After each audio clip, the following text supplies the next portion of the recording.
అండి రవ్వ కేసరి ఇలా ఒకసారి చేసి చూడండి. టేస్ట్ అయితే చాలా బాగుంటుందండి.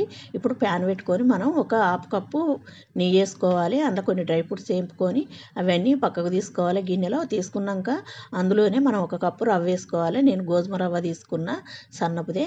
ఇప్పుడు దాన్నంతా రవ్వనంతా వేపుకున్నాక రవ్వ వేగినాక ఇప్పుడు ఒక పావు కప్పు కొబ్బరి సుద్ద తీసుకోవాలి. ఎండు కొబ్బరి అది సుతం కొద్దిగా ఫ్రై అయినాక మనం దాన్ని పక్కకు పెట్టుకొని ఇప్పుడు ఒక గంజు పెట్టుకొని దాంట్లో 3 కప్పుల వాటర్ వేసుకోవాలి. మనం ఒక కప్పు రవ్వకు వాటర్ అన్నీ మరగాలి. అట్లా మరగంగా మనం ఒక స్పూన్ ఇలాచి పొడి కొద్దిగా ఫుడ్ కలర్ వేసుకొని వాటర్ అని తీసి మనం రవ్వలో వేసి కలుపుకోవాలి.